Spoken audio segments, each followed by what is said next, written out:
So tonight, new and intense scrutiny for a top exec at Campbell's Soup who's accused of saying some pretty wild stuff, like that the meat in the soup is bioengineered from a 3D printer, and allegedly going on an offensive and in some case racist rant. It's all because a former employee who's suing the company says he secretly recorded Campbell's VP and Chief Information Security Officer Martin Bally during what that worker describes as an hour-long tirade.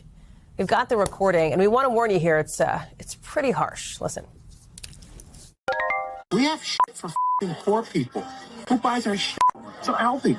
Now that I know what the in it, even in a can of soup, I look at it, look at meat, bioengineered meat. I don't want to eat a piece of chicken that came from a 3D printer.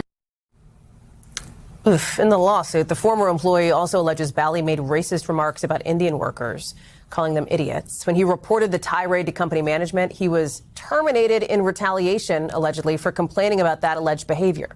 Campbell's has not confirmed the statements to NBC, but did say that if they were made, they do not reflect the company's values. NBC News also reached out to Bally, but haven't heard back. Let's bring in Camila Bernal. Camila, this is just what we played is just a little bit of this, right? There's more to these allegations? There's many more of these allegations, and I also read through the lawsuit, Hallie, and what this former employee says is that this all happened over a conversation about his salary. He says they sat down about a year ago to talk through all of these things, and that's when he began speaking badly about the company, saying things like this was processed food and saying this was for poor people, as you heard there on that recording. And like you mentioned, this goes on for a while, and I want you to listen to more of that conversation. Everybody thinks our recipes are like crown jewels or not. They're important, but no, it's the process. It's the process that makes the food. You know, the ingredients are in the back of the can.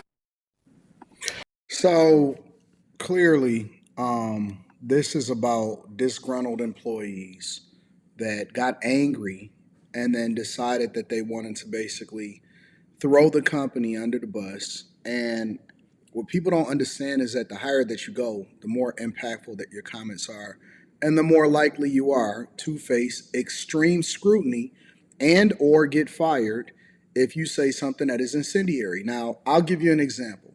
If you're just a person that works at Ford Motor Company or you work on the line or something like that and you're complaining about what's going on in the warehouse, you're just a disgruntled employee, nobody cares. But you take that same commentary and you apply it to somebody that is significant in the company, and then it becomes a big blow up.